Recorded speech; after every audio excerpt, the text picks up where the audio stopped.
These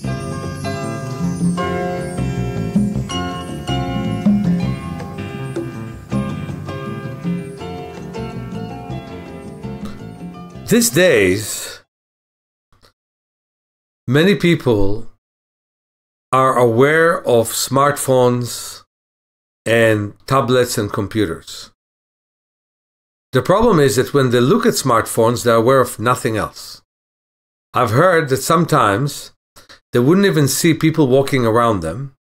They wouldn't see pictures changing in the room they're in. They would only focus on what that smartphone brings them. I don't blame them. I mean, in that little cubicle in front of you, so much is happening.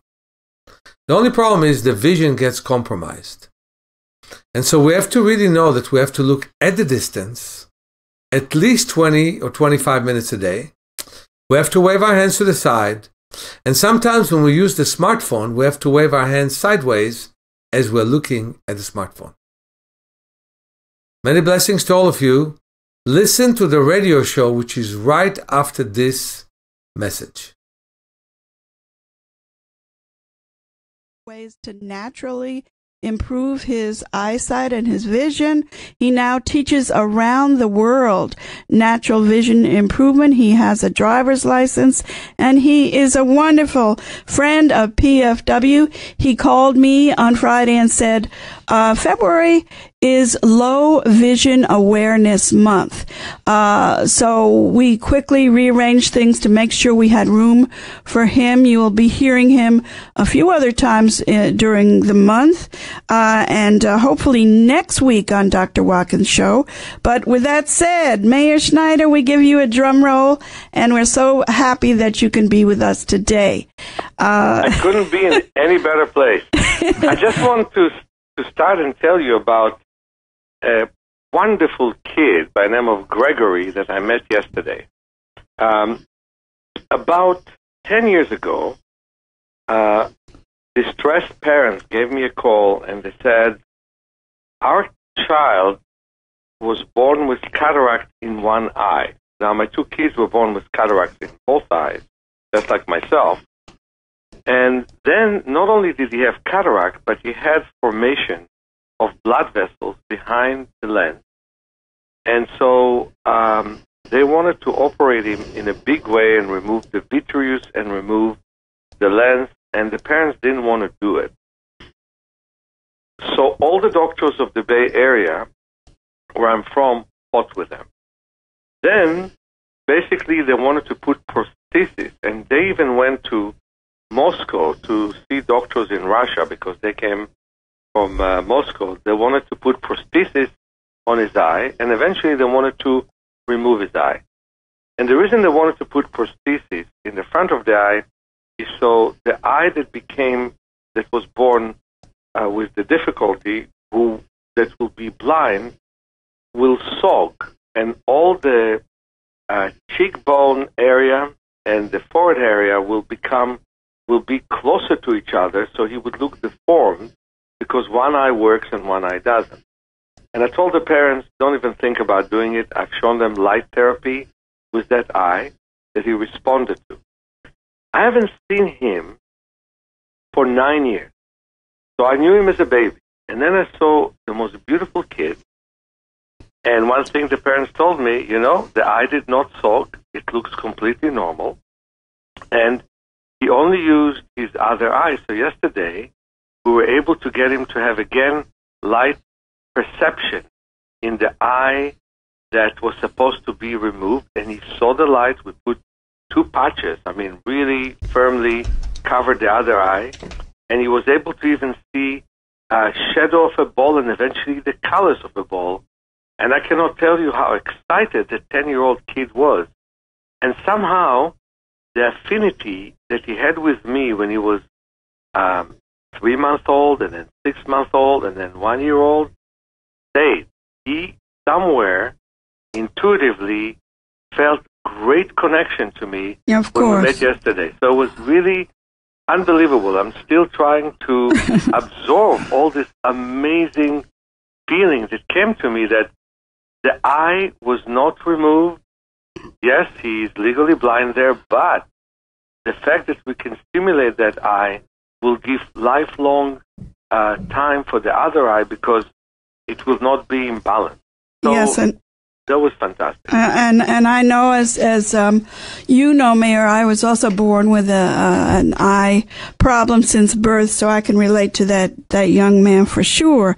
But I want to focus in the little time that we have today, as you always talk about the fact that problems with increasing problems with vision is becoming really epidemic in this country, and a lot of it is related to the use of computers and cell phones. So I want us to talk a little bit about the average, so-called average person, and why they need to be thinking about what you do, natural vision improvement.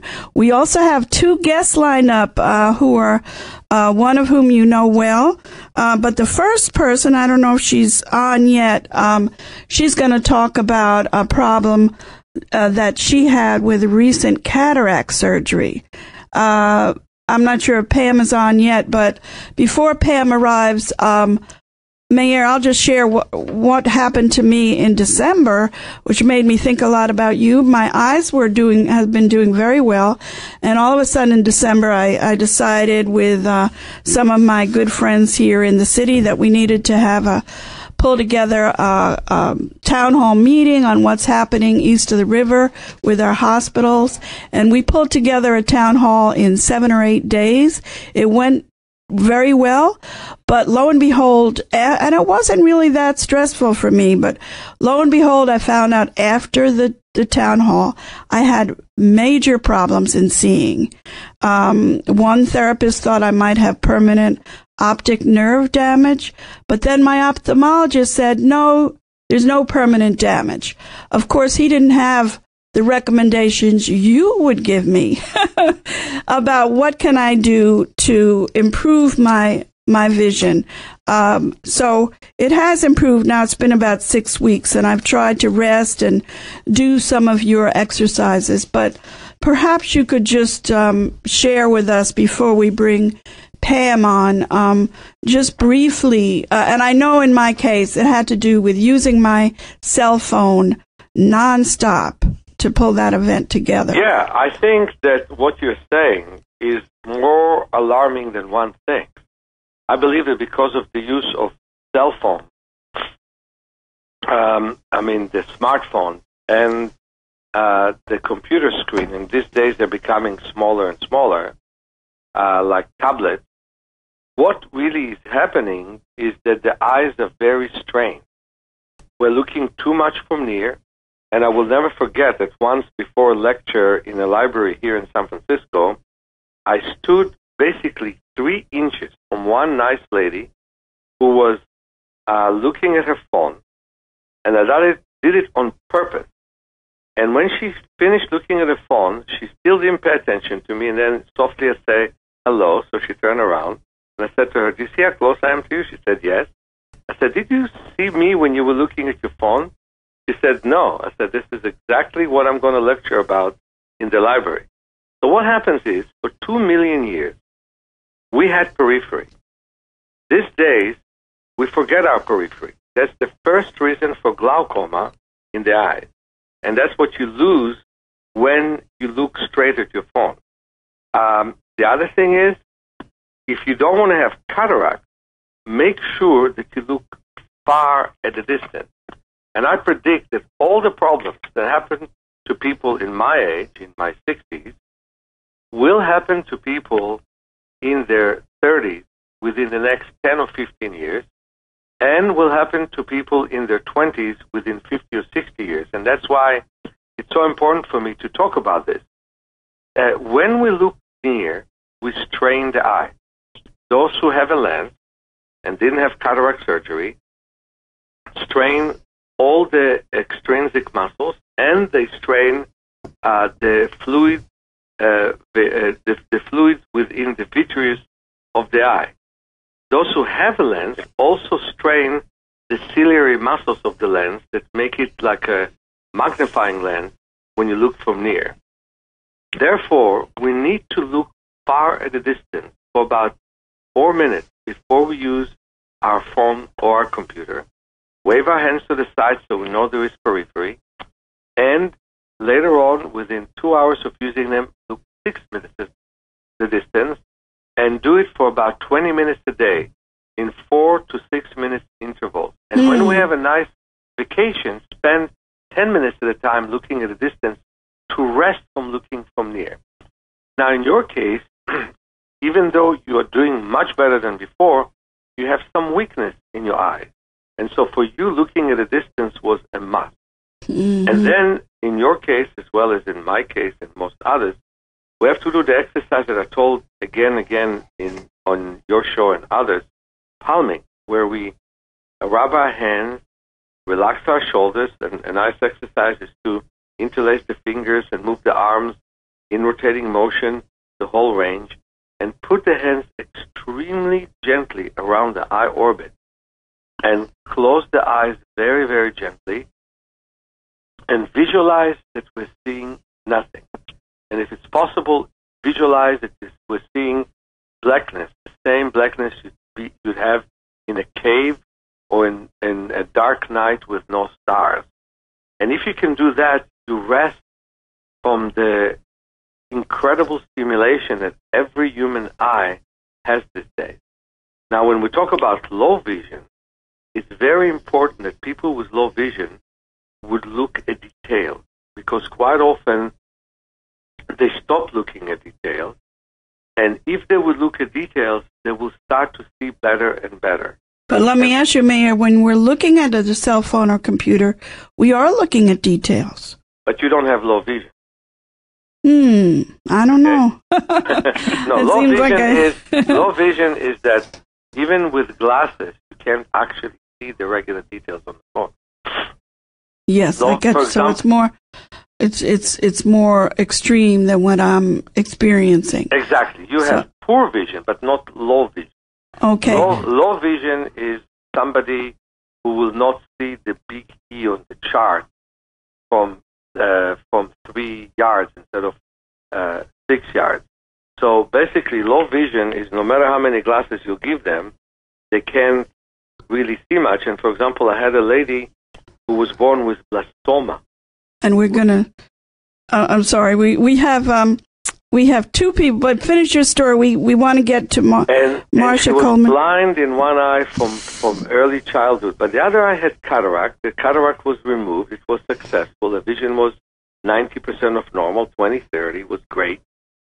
And then she had another surgery. She had 75 surgeries altogether.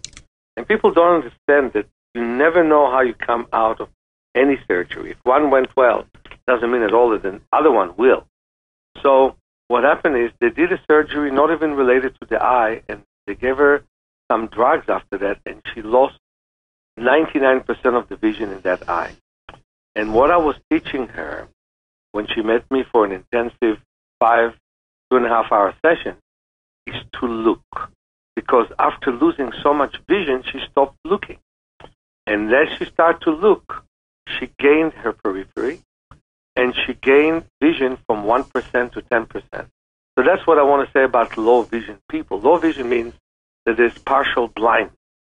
And I am very happy we have this month, because there's probably 100 million people in the world who have low vision, that doctors don't think anything could be done. And that's the thing I'm saying. What we're missing is physiotherapy for the eye. We should have it. Yes, and nobody talks about this. I mean, it's a major issue, and I'm going to say, I don't think she'll mind, but our own Karen Spellman, who is a leader in SNCC, she's had low vision for many, many years and has worked closely with Meir.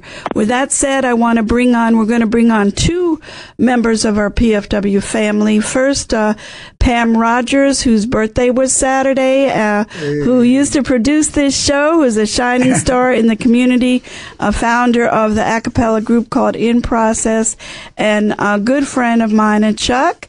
Pam, are you there? Yes, I'm here. Mm-hmm. And Pam, and you can tell the story, but you recently had a cataract surgery, which is supposed to be the easiest and most effective surgery that around, and yet you have had some difficulties since the surgery. So if you want to just kind of briefly say what's up and maybe a question to me, Meir. Well, I think I had the surgery like December 12th, and at first I could not see at all. It was, so he said something went wrong, and somehow or another my cataract was swollen. My cornea is swollen. I'm sorry, my cornea was swollen. So I couldn't see it all initially, and now I guess later I'm using drops, and it's like looking through a gray curtain. I'm seeing things better, but it's very, very slowly coming back. So, it wasn't any instant cataract, and now surgery, and now you see. Now it's like, Yeah, well, this is something that everybody should know. I send sometimes people for cataract surgery. Meir, if you're on speakerphone, we're having trouble hearing you. If you could talk directly onto your phone. I'm not on speakerphone. Oh, okay. Okay.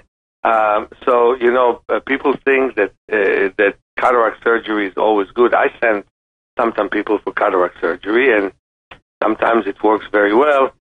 But any surgery has risk factors behind it, and we never know how a person responds to surgery.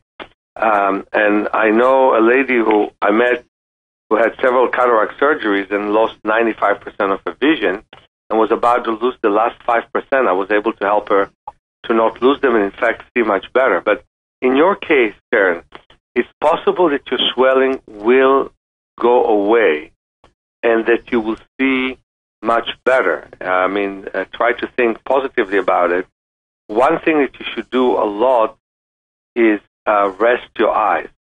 And the palming exercise I'm talking about is very good in terms of resting your eyes. You do it about 10 minutes several times. You can sit down and listen to the nice music of WPFW or especially to Joni's shows. And or Pam's music herself. Yes. or your music yourself.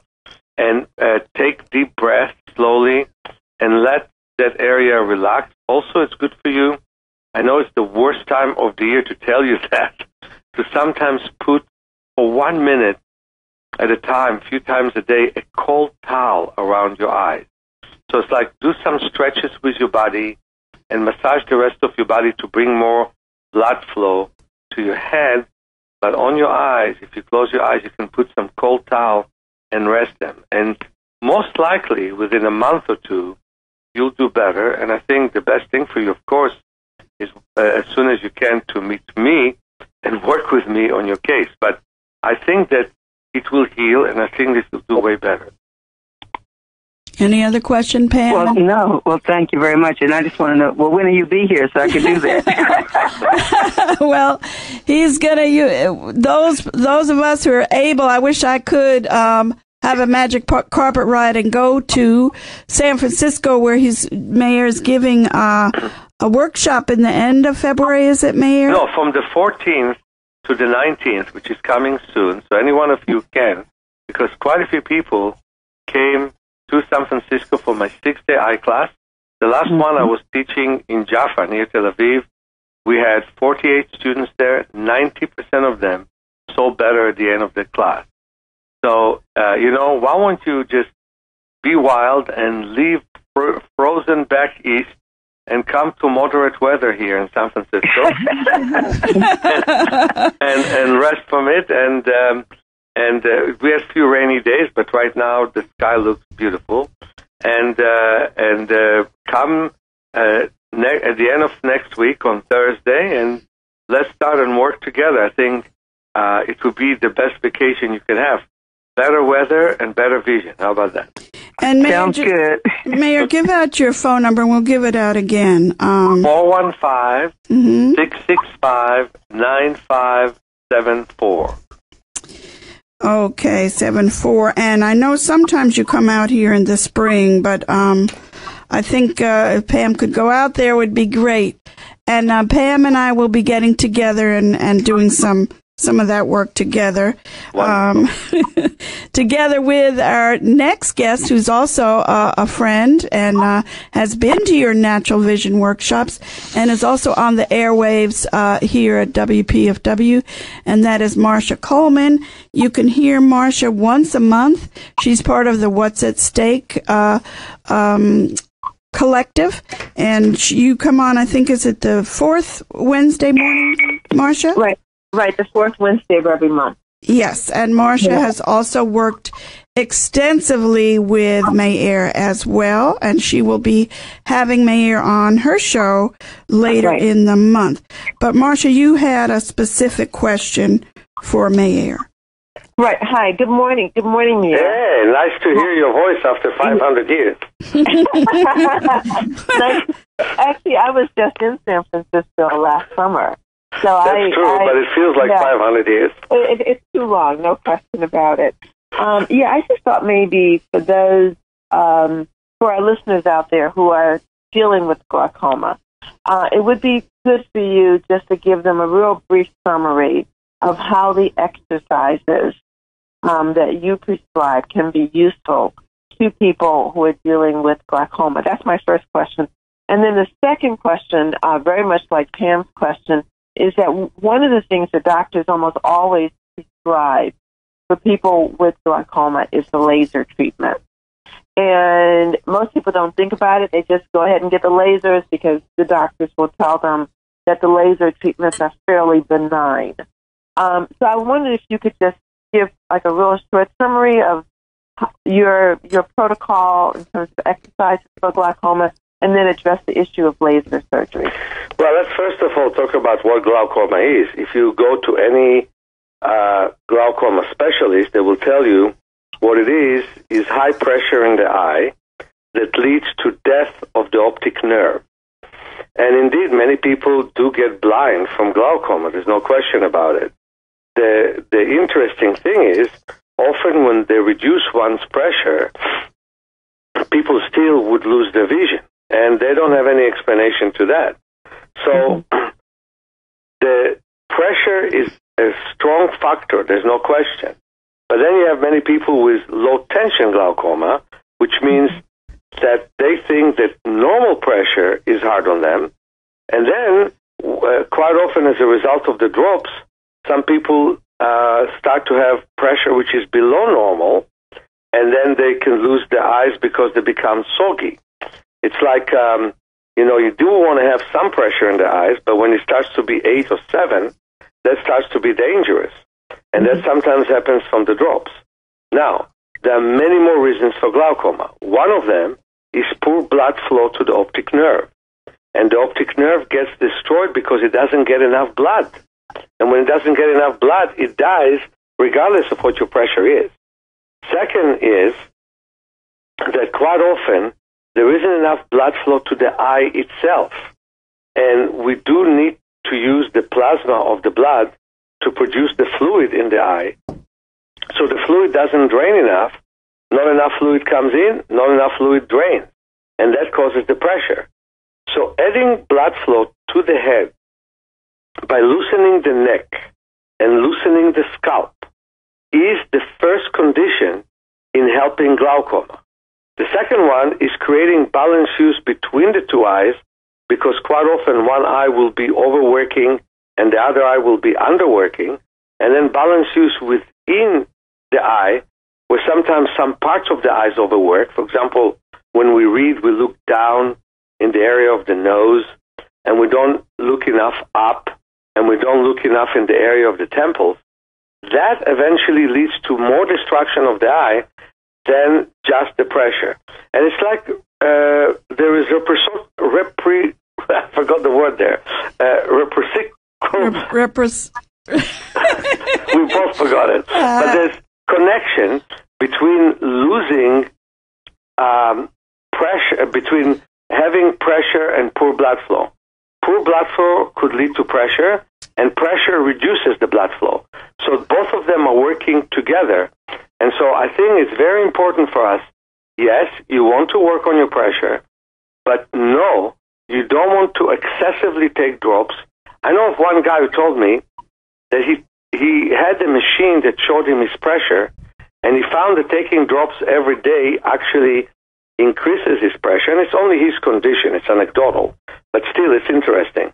And so he learned that when he takes the drop once every 3 weeks, it does best for his eye pressure. I couldn't believe it, but that's what he told me. So maybe there's too many drops that people take, and they could lead to cataract. Now, in terms of the laser treatments, yes, it's less of a treatment than a surgery. I agree with you with the doctors 100%, but still it leads to cataracts quite often. And guess what happens when one has cataract? You remove the cataract, and quite often it could lead to more glaucoma attacks. So to make it safe, you remove the cataract, you drill a hole in the area of the trochlear mesh, and it weakens the eye enough that there could be retinal detachment. So it's a slippery slope. I mean, every case is different, and sometimes you have no choice but to do those drastic treatments, but they're being offered way too quickly, and drops are being prescribed way too early, and the results are very bad. People learn how homeostasis is important. And when people forget the whole idea of balance and homeostasis, in practice, we have a problem. Like I had a lady who had detached retinas, and the doctors attached it. That was great. Then they gave her glasses with one eye to read and with one eye to look at a distance, which is exactly the way to destroy the balance in the visual system. Guess what? 8 years later, she got glaucoma, which made a lot of sense to me. So now she's working on balancing the use of the two eyes, and she's moderating the drops that she's taking and not taking them in the quantities given to her, and her pressure is there. And I remember one girl who came to me, she was 2.5-year-old baby who came to me with glaucoma, and for 2 weeks we worked. Her vision got okay. One eye was blind from cataract surgeries, the other eye got glaucoma, but had successful cataract surgeries. Well, what happened is, in 2 weeks, her pressure actually went a bit up. And the parents came from Israel all the way to San Francisco. I thought they'll be upset. They will pack and go, but that's not what happened. They stayed. And I felt like a big chip on my shoulder. I didn't know what to do with the girl. And then I remembered that when I had once a kid with a heart problem, his heart was beating very fast. So when I put my hand on his heart and my heart, both of our hearts started to beat in the same speed. He's slower and mine faster. And so I started to work with her the same way. I put one hand over one of my eyes and one over her eyes, and her eye first was harder than mine from glaucoma, and then it became softer. Then I taught the mother to do it, the father to do it. They even put one hand on her sister, who was 1.5 years. She was 2.5 years. And then we measured, and it went down at the best ophthalmologist office in the world, went down from 27 to 11. It just went way down, and now she's 8 years of age and does not take drops. And her pressure is normal. So I knew exactly what a slippery slope it is. You put drops in a year, she would be offered a laser. In 2 years, she'd be offered a surgery, and today she would be blind. So I knew that has to be prevented. So that was one of the most dramatic moments of my life, to go to the doctor's office and to learn that her pressure can go down. And we just wait, Marsha. We just have 5 minutes left, so you can ask your question quickly. But I want to give Meir enough time to give his contact information. But we have only 5 minutes left with Meir now. Your question, Marsha? Oh yeah, very quickly. Why do you think the pressure went down when you put your hand on her eyes? And in my eye at the same time. We think. It's interesting. There was somebody who got a Nobel Peace Prize, and then it was taken away from him because they didn't agree with him years later, where he put electrodes from two separate animals and showed that the kidneys start to filter the same speed.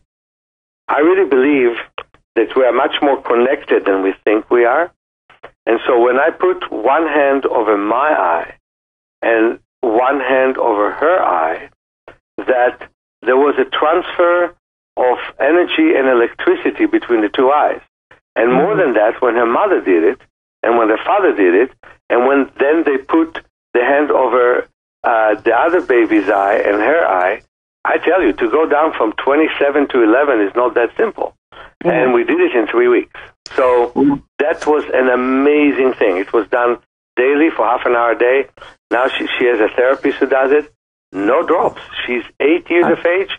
It was 2.5. Now, of course, you have to... Meir, I'm sorry. We only have a few minutes left, and although these examples are very moving, you have a plethora of examples that can help the average person. Millions of people are suffering from vision, poor vision, and we don't hear about it on the mainstream media. So I want to make sure in the few minutes we have left, I want you to slowly give out your contact information, your phone number, your website, and share a few of your most recent books that people can get.